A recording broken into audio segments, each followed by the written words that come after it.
Hi there, my name is Bill Wayno, and I'm excited to bring you this next video, and that is the 22 MLS 3.0 Shakedown run. So what that is that's when you take your camper out the very first time of the season or the very first time and just give it a good run through.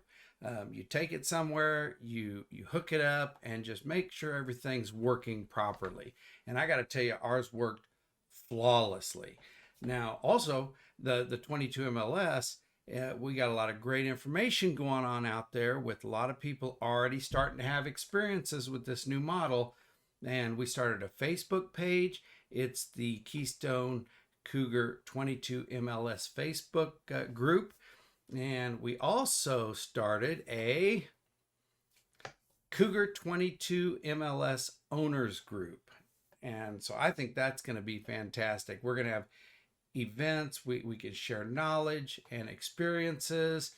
And what I want to do is I want to get every single one of those 22 MLSs together in one spot and have a rally that rivals Sturgis. But it's going to be great, and I think I think we're going to have a great time.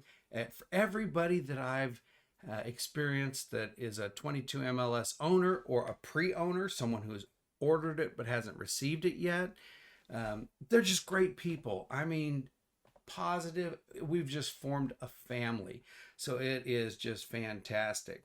The Keystone 22 MLS Cougar is a camper that is great for empty nesters, or we're going to take our grandchildren. I said no, not until they're potty trained, but we're going to take our grandchildren and have some fun with it too, because the table bed, it works perfect for that, but that's for another video.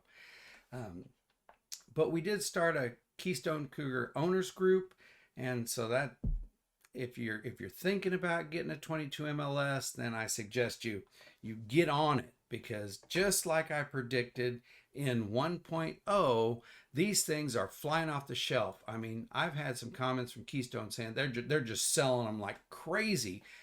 So they're trying to keep up with it.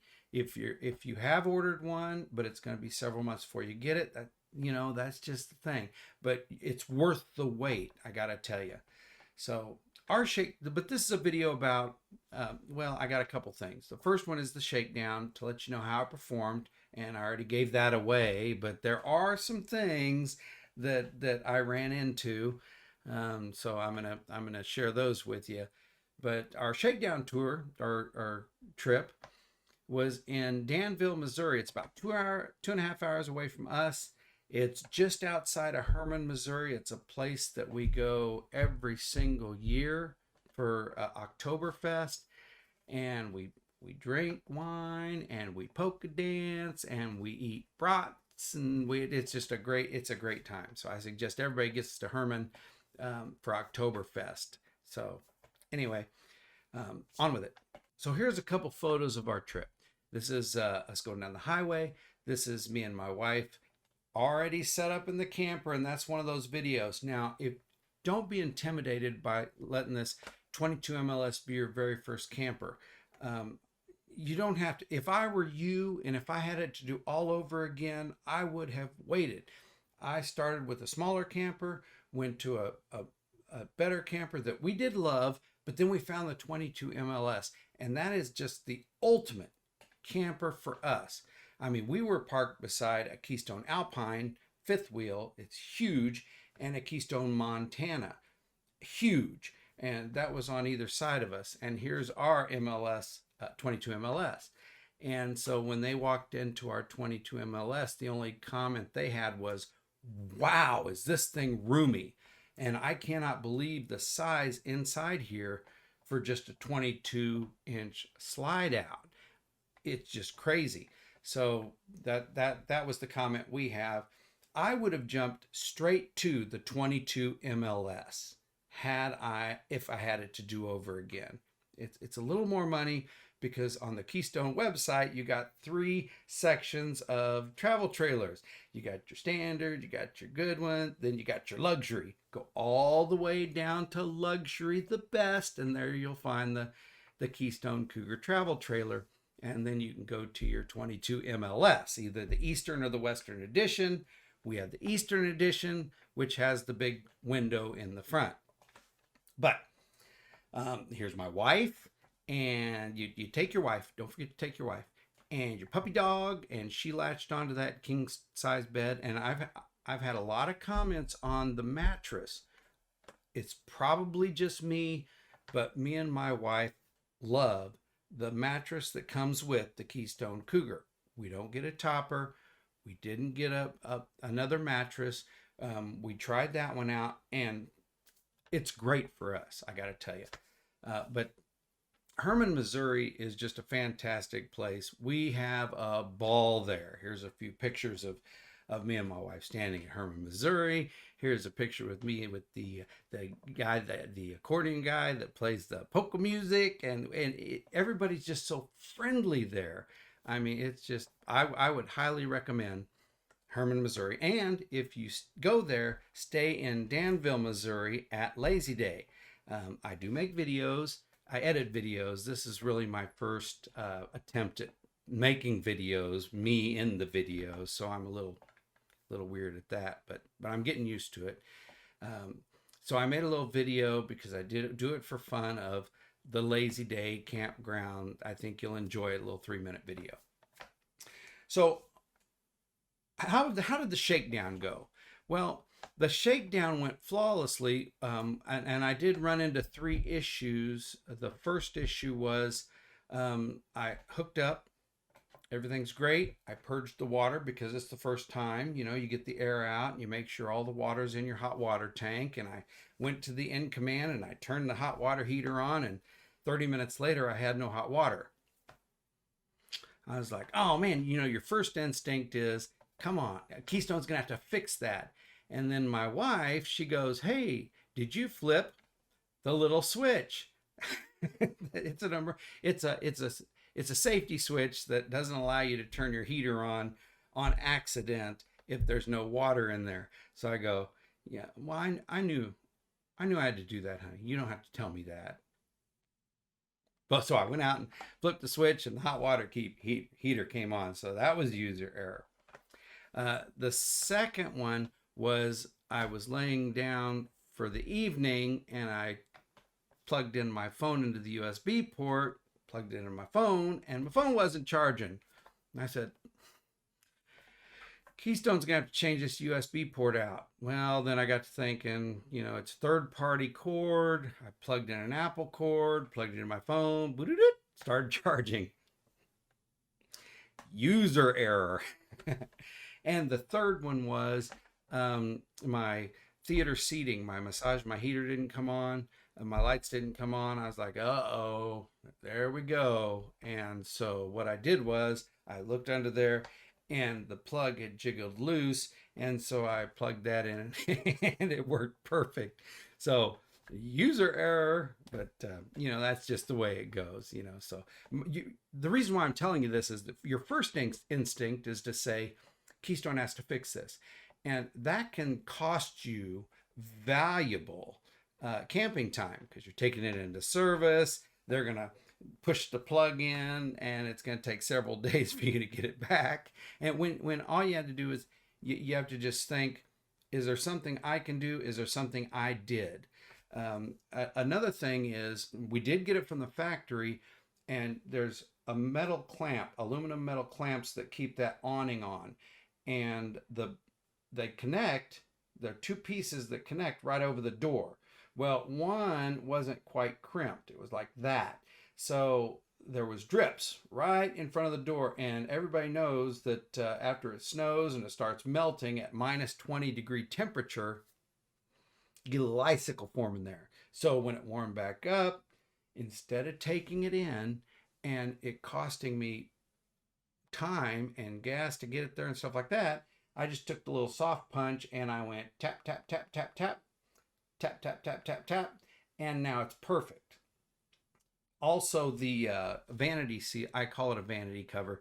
It's the rubber thing that goes around your picture window in the front, and they start at the top and they go around. So that leaves a little crack, a space up top. Well, I voiced a concern about that, And without hesitation, Camping World and Keystone said, we'll take care of it. It's not a seal. The seal is in between the window and the camper.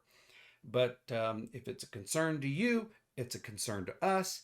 And they gave me a nice big tube of black RV, industrial black RV sealant. And so not only did I put a piece of tape over the top, over the bottom, filled it in with the black RV sealant, and took a little scraper and followed the contour of that seal there, and it's perfect. So you don't have to do it, but I'm just saying if you want to do it to make it look pretty, that's a good way of doing it, and it worked great. So that was there. Also, when I was telling you about that thing I tapped together, I took some of that RV seal and I just dabbed it into the crease on top. I went up on the roof and dabbed it into the crease on the bottom, and it is sealed perfectly. So there you go. On with a couple things that I did to the camper when I got it that might be helpful to you, especially if you have pets. RV trail. Let's see, I got the note there. Trailhead. This is the model here. I didn't put a link on it. I haven't gotten that far. I'm brand new at all this technology stuff, but so I did take a screenshot of the things that I got for this, and I did to it, so you could take a screenshot as well. But sorry, I just itch on my nose, so I just scratch it. But this is the model. It's a 3 rug set. And the only thing about the 22 MLS is, at least the Eastern edition, that front step, the very first step is a little bit wider than the lower two. So this set comes in standard size. So it's just a little bit small for that top step. You can see a little bit of the aluminum step, but it's really not a big deal. And so I did that, and our Jazzy loves it. So the next thing I did was latchet keyless entry. And I got to tell you, I went out in minus 20-degree temperature to see if it worked. I installed it prior to the winter, and flawless. The reason why I went with Latchet, it's a American-based company. It's 100% steel. So, your lever's steel, all your inner mechanisms are steel, your shell's steel, and it is great. So the Latchet is what I went with, and Latchet keyless entry is awesome. The next thing I did was I put twisty knobs on the lower drain points, and that way the cap that they give you that screws on, you don't screw it off and forget to put it back on, and now you get to your campsite and you're scrambling to try to find a way to plug that up. So yeah, I did that. A couple other things that I did that made my life a little more convenient is I put a bike rack on. Now, again, we found a great one on Amazon. How much was that thing? I can't even see that. And I'm going to share with you a couple photos and also the screenshot of the Amazon link. So you could take a screenshot of that. And I'm just telling you, it's a good one. And it looks good on there, and it fits great. I did take my spare tire off, and I just carried it in the back of my pickup truck. So I did that. The next thing I did was sewer hose carriers. Now, here's the picture of the Amazon product that I bought, and what it does is it expands and contracts. So I put one on one side of the hitch and another one on the other side of the hitch, and I put my two 10-foot Rhino Flex hoses in there, and it carries them great, and you don't have to worry about water dripping into the inside of your bumper and rusting it out. That's one thing I learned from my group page. So I thought that was a great idea. I was like, yeah, mine rust too, so why not keep them in those tubes there? And I just put some heavy duty zip ties on there to keep them on. So that was one of the things I did. The next thing I did is going to be one of my number one picks, and that is a remote propane level indicator. And here it is. And here is the Amazon screenshot that I took. And really, you put these two on the bottom of your tanks, and you open up your phone app that they they make available to you, and it is precise. This is after 4 days of camping with the stove and the oven cooking. It was 50 degrees and rainy, which is perfect for a shakedown run, because you can check for leaks and stuff, which I had none. But it tells you precise. I used down to 76% of the first tank, and that was for a whole trip, because this thing is built well and it's great in cold weather, and you don't use a lot of propane. I mean, it's awesome. It's awesome. The next thing I did was I was thinking, we have a medical kit. What if someone scrapes their knee or needs a Band-Aid or something like that? We have a first aid kit, and we have a first aid kit for our puppy dog. So why not have a first aid kit for your 22 MLS? Now, granted, you have to know the model of your furnace. You can find that from your dealer, the model of your air conditioner. But my thinking was, if you have a first aid kit for your camper, you can get the name brand stuff. They're available. And say something goes out, you have it right there. And going on these Facebook group pages, you can learn a wealth of information. For example, in my first aid kit, I wanted a sail switch for my furnace. Those are things that go out. A heater, a heater sensor. So you want that. On my air conditioner, I have 3 capacitors, and sometimes those go out. And so when you're not needing them, you can wait and you can buy the name brand product there. Also in the 22 MLS, you have a 15 amp slow blow breaker fuse. Hard to find. And I'll tell you what, you call people up and you say, what do I do? And they'll say, just go ahead, and if it breaks is what I'm talking about. And they'll say, go ahead and put a 20 amp fuse in there. Well, they pay their engineers hundreds of thousands of dollars to engineer this RV, and they're electricians and they're mechanical engineers, and they're saying this is what it needs to work properly. So for me to say, go ahead and put a 20 amp fuse in, I'm not as educated as them. And they're saying this is what it needs to work perfect. So I want the exact thing to put in there to replace it if something breaks. Also, if it breaks out at the campsite, you call a mechanic, they come in, they might put an aftermarket one in, or they say, I'll have to order it. And you could say, well, no, you don't. Here you go. It's just more convenient. It makes a lot of sense to me to have a first aid kit. The next thing I'm backtracking on just a little bit is the phone app for the in command. If you go back to my 1.0, you're going to see, I used the app to slide it out, to put the slide out and the awning out. And I don't know why you do that anyway, because you always do it from inside. Well, I got to say that I use this app all the time. Again, here I am saying, I don't know why. And here they are, they have an engineer, that's paid to think of what the best way to do this is. And they say, an app's a great thing. Well, they were right. The reason is, when I'm loading up to go home, and I'm trying to get that sewer hose, it was real easy for me just to push a button and slide in. And I'm outside the camper. Just slide the slide in, and I have total access. Sitting at the campfire, the wind picks up a little bit. No need to go in. I just push a button there on the in-command app, and my awning goes in, and it gets dark. So I go, no problem. Push the button, and my awning light comes on. I use it all the time. My buddy with the Keystone Alpine has 2 awnings. One you can't even see from the doorway. So I would stand out there and I would tell him when to stop his awning, or when he's rolling it in. You don't want to keep it cranking when it's in, so you have to tell him when to stop. In command. He had an in command, and it just dawned on me, why don't you step out of your camper with your in command and control your awning from there, and you can see when to stop. And they were just genius when they made this in command app, so it really comes in handy.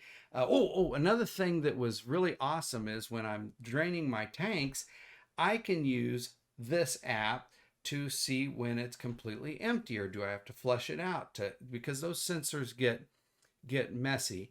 And for those of you who camped a lot, you know your black tank and your gray tank, sometimes it'll be empty, but it'll read quarter full or half full or something like that. So you can sit there and you can see when it reads empty. Do you have to flush it out? You know, things like that. So I gotta say that the In Command app is just awesome. When I'm at those minus 20 degree temperatures, you know, several people that I talked to had water issues when they went to de-winterize their camper, because a lot of those tankless water heaters, they do hold water, and man, if something was going to bust those pipes, minus 20 degrees would do it. And they did have water issues. I didn't, and here's why. Again, partial to the In Command app, is I put a radiator heater in my camper, and that increases it because I never put it on high. I always keep it on lower medium, but I can keep it 20 to 30 degrees warmer inside the camper than the outside temperature. So I do that, and I just keep heat in it year round. So I don't want anything to really get that hard, brittle, you know, situation inside the camper, because things can go wrong. But in the minus 20, I also turned on the furnace. So with my In Command in my house, I'm just like boop, boop, boop, and it turns it on. I put it on the lowest temperature setting, which is 52. And that not only keeps it heated, but it also circulates the air underneath the belly, which is a great thing to do, because you don't want any of that to get, you know, cold anyway. You don't have any water in it, but still, I just don't see how minus 20 on that plumbing pipe can be good for it. So, you know, that's just the way it is. The things that I did learn on the 22 MLS, you know, like the seal on the window, that some people, you know, may have a leak in it. What you got to understand is those campers, as well as they're built, there's still going to be maintenance. I mean, on the M1 Abram battle tank, it's $9 million. I think the annual maintenance cost is over $100,000 a year. I mean, anything that moves is anything is bound to the law of the second law of thermodynamics, which is entropy, which means that things tend to go from order to disorder unless you have an outside influence. And what I'm saying is, as well as it's built, you have to be proficient at maintaining or having it serviced or things like that. Or when it's shaking around, things like that can happen. I wouldn't freak out about it, because anything that goes wrong with the Keystone, Cougar, or maybe isn't 100%, without question, they just fix it. So it doesn't take long to fix. It may take long to get yours because everybody wants them, but they are perfect at saying, we want it right. So there you go. That's just a great peace of mind. Even after you receive it, then there's something of an issue, then they'll make it right. It's great. But again, it's built like a battle tank. Things aren't, it's just not going to have a lot of issues, period. I'm one of those guys that had almost zero issues with it, and the things that I did have an issue with wouldn't cause a malfunction. It's just little things that I could do, and I just want it done. So there you go. But anyway, this brings me to two videos. The first video is a 3-minute video of Lazy Day. It's just things I enjoy doing. So while I was at the campsite, I was fiddling with my drone and made a video.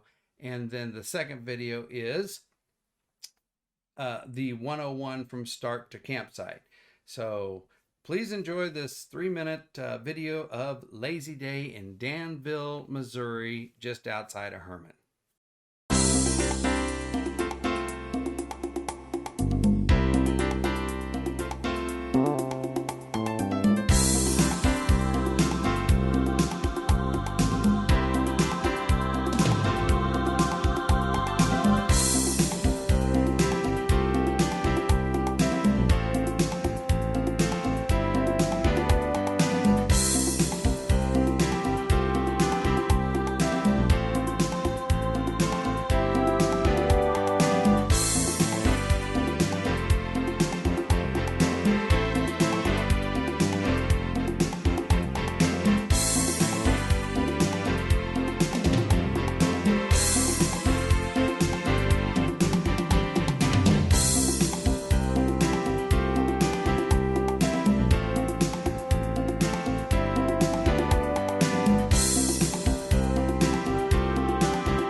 Okay, now I'm going to leave a little message in front of the video here, so that way people can skip this whole first part maybe, and they just want to go to the 101 start to finish, start to campsite video.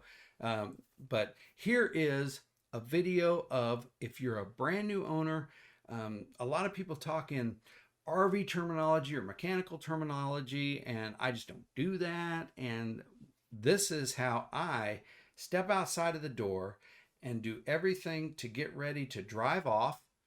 And then I get to the campsite and I show you how to hook up. So enjoy this video. Step number 1, put your wheel chocks in. That way your trailer doesn't go rolling away. Step number 2 is raise your stabilizers. The reason why you want to raise your stabilizers is because when you go to lift your tongue, you're not putting a lot of pressure on those stabilizers. Remember, those aren't there to lift your camper. They're just there to stabilize your camper when you're walking around. Unhook your hitch lock. Raise your tongue about the height of your truck ball. And then back up your truck. Now, the reason why I'm letting this video roll and just not moving on, yeah, I know I missed it just by a little bit. I walk back there and I go, boom, dead coming, I missed it. So I go back and I back it up a little bit more. But the reason why I'm letting this video roll a little bit is because a lot of people don't realize you don't have to be bullseye on, because when you go to lower that tongue onto that ball, trailers shake. You can shake your trailer and that will seat your trailer onto your ball. Then you latch it in nice and secure.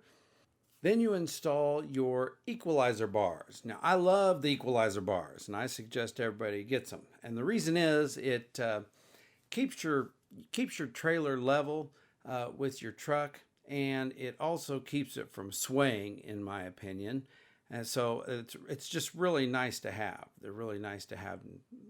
One trick is when you put your Equalizer bars on, you keep your trailer a little bit on the high side, so you're not lowering it as much.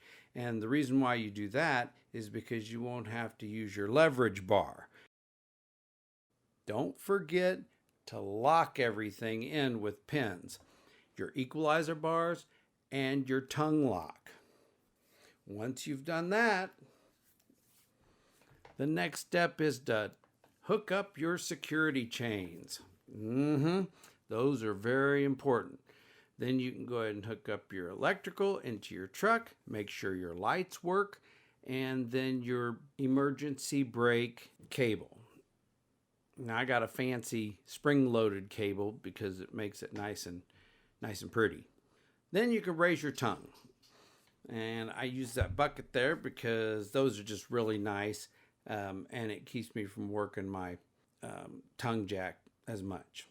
One really important thing, check the air in your tires. Now I use this Dewalt Air Inflator, and what it does is you program it to the pounds per square inch that you want, and then you push play and you forget about it because it will inflate it to the 80 pounds that the 22 MLS uses, and then it stops. Then you can disconnect it and move on to your next tire. Now don't forget, you have 8 tires you're going to want to check. All 4 on your trailer and all 4 on your truck before you go out. The next step is to move to your propane and make sure one of your propane bottles are on and your indicator is pointed to the propane bottle that you've turned on. Now I use this propane gauge and app on my phone, and that tells me exactly how much propane I have in each of my tanks, and they are extremely helpful, and I would suggest that everybody gets these little propane accessories. Don't forget to check your emergency brake before you take those wheel chocks off. So check your emergency brake, then you can take your wheel chocks off, and then you move inside the camper. You make sure you have propane through your lines.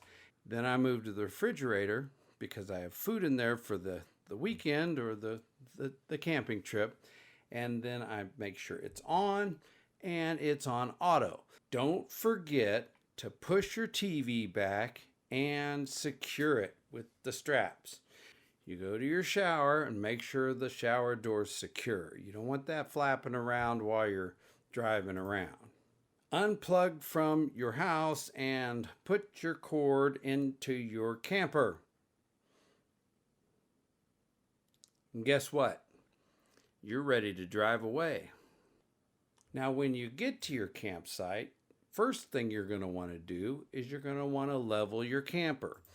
So, you take your level out and you put it on your back bumper, and you may have to drive up on leveling blocks. Once you've done that, you put in your wheel chocks. After you've put in your wheel chocks, you take your handy dandy bucket and put it under your tongue and take your cables off. You take your equalizer bars off, and then you raise your camper and unhook from your truck. Then you can pull your truck forward a little bit and then lower it, and then you're level front to back. Now you can lower your stabilizer bars now that you're completely level. Remember, your stabilizer bars aren't there to raise your camper front to back to level it. Your stabilizer bars are there after you've leveled your camper to lower those and then put a little pressure on them, and that just keeps you from shaking around when you're walking around in your camper, and it's great for everybody. Okay, then you hook your power up to the campsite. In this instance, it was a 50 amp plug, so I had to use a dog bone. So one of the things that people forget to do is use that surge protector. So you want to make sure you plug that in before you plug your camper into the power. So check it, make sure that it's properly wired and you've got power, and then you can plug your camper into shore power, which is simply the pole on the outside at the park.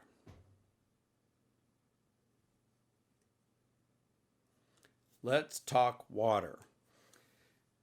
The big problem with water is sometimes the pressure's too high, so always use a regulator. I love the stainless steel regulators by Camco. And then I put it through a 20 micron filter because this is generally city water, and I'm not putting it into my freshwater tank. Don't forget to switch your switch to city water, and then you can plug your hose into your camper.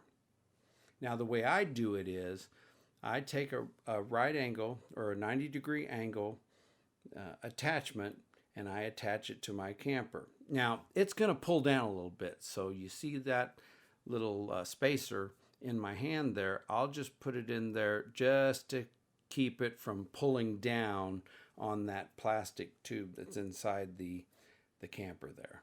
So that's kind of nice. And then I hook up my hose and I'm on my way. You can turn your water on. Once you have your water on, you go on in and you turn all your faucets on and you flush your stool. Make sure all the air is out of your lines.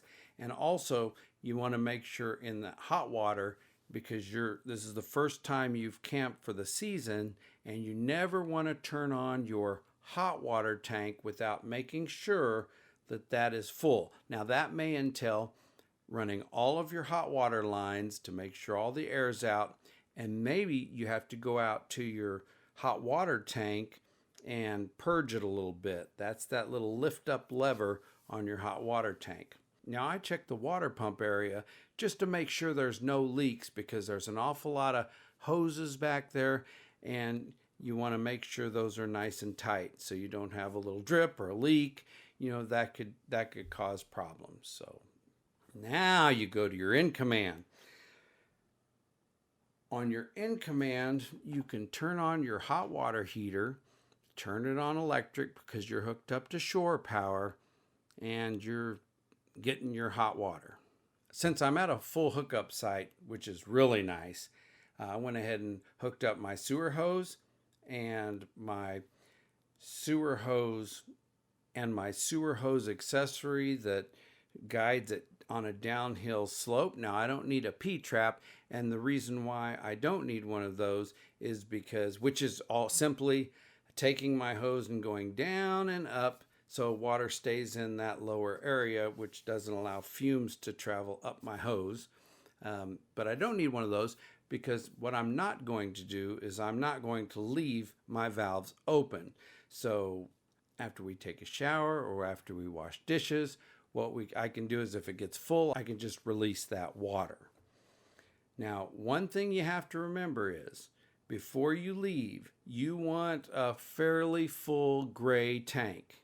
And the reason why is you're going to want to release your black tank, which is fed from your toilet. But after you release that, you want to clean out your hose. And what you want to clean out your hose with is, of course, your gray water.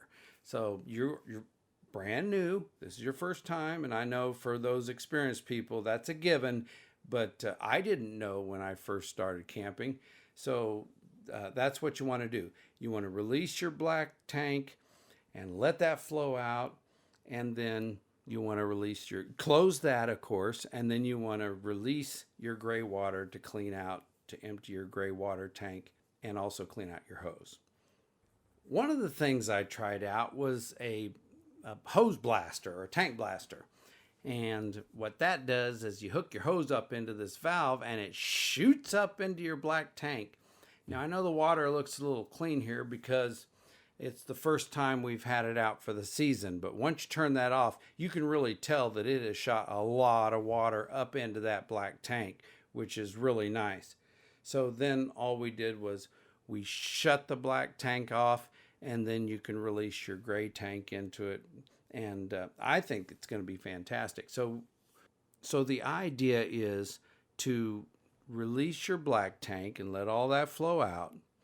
Then you hook your wand up, which is installed in your Keystone Cougar, and that sprays out the top part of your tank and kind of all around. Then you can hook up to this blaster, your hose up to your blaster, and it shoots water up into it. And man, I gotta tell you, I think it works great. And then your sensors are reading 0, which for those of you who've been camping a while, you know that you can release your black tank and your sensors will still read a quarter of the way full or half of the way full.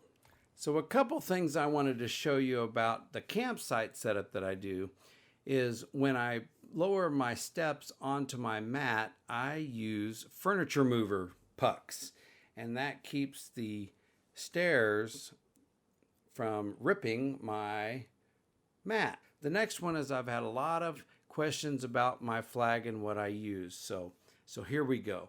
I have a fabricator friend that made this for me. I designed it. What it is it's a 22.5-inch metal tube, and the tube is 2 1/4 inch inner diameter. Then I have a 7-inch brace there. I know it's a little bit of an overkill, but it keeps it from swaying. And then the bracket is 6.5 inches long and a 2-inch inner diameter inside that bracket. Then you want to drill some holes. Now this is a 5 3/4 inch space between the top of that bracket and the holes. That's not what you want to do. Before you drill the holes, you want to make sure that you measure your frame, because Cougar makes a beefier frame, so it's a little bit longer than 5 3/4 inches. Now the flagpole that I use, which is perfect for the 22 MLS, is a 17-foot flagpole by Easy Pole. It's the Liberty series, and they're 100% US made. So that's that. Well, I hope you enjoyed it. I enjoyed making the video, and I certainly hope you enjoyed it as well. I don't know if I said that twice or not because I'm getting old and Alzheimer's, but Comments are great. Maybe there's a better way of me doing something. I love comments. I love criticism. It's how I learn. So if you came across something or a procedure you do better, please leave the comment or look me up on Facebook. If you're a 22 MLS owner or a pre-owner, get on Facebook and join the 22 MLS Facebook group. It's called Keystone Cougar 22 MLS. Anyway, hopefully I'll see you next time, and thank you for watching.